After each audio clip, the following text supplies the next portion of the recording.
عليكم ورحمة الله وبركاته.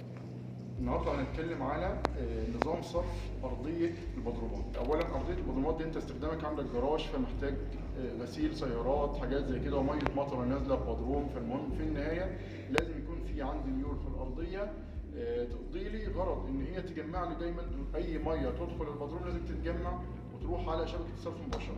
فنظام الصرف عندنا في البدروم بيتم إزاي؟ بستخدم نظام اللي هو السمارت شانل او الصرف الذكي. الشريحه باخدها بعرض المبنى كلها بالكامل، بتنتهي معايا على غرفه تجميع متر 20 في متر 20 في ارتفاع متر 20. الغرفه ديت بيتحط فيها مضخه غطسه، والمضخه بتتوصل على شبكه الصرف على طول مباشره، بحيث ان هي بتشتغل اوتوماتيك. مجرد ما الميه تنزل داخل الغرفه بتشفط الميه اللي فيها تطلعها لي على شبكه الصرف كلها مباشره. النقطه الثانيه يكون عندي ميول كافيه من البدروم كله بالكامل، ارضيه البدروم، على السمارت تشانل، بحيث ان مفيش اي ميه تقف عندي على ارضيه البدروم. احنا هنا في مشروعنا خدنا عرض المبنى كله بالكامل، عملناه سمارت تشانل، وعملنا اتجاه الميول لكامل المبنى على السمارت تشانل دي، سواء الجنب اليمين او الجنب الشمال. الناحيتين بيرموا ميولهم على التشانل دي. اي ميه مطر بتنزل على الارضيه على طول مباشره بتوصل معايا للتشانل ديت.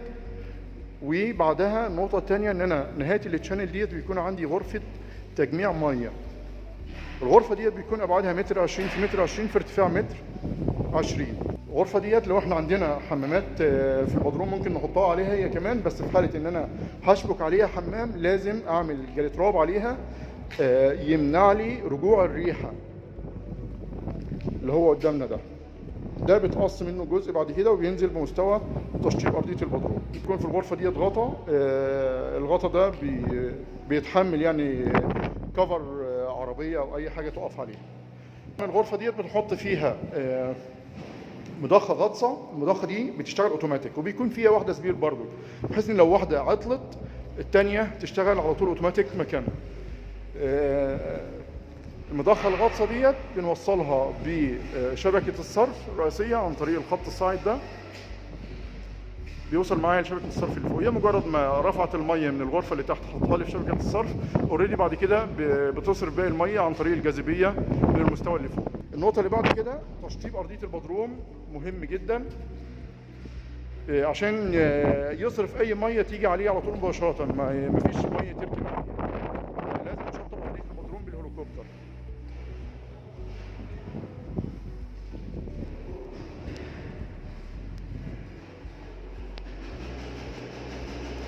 شكرا.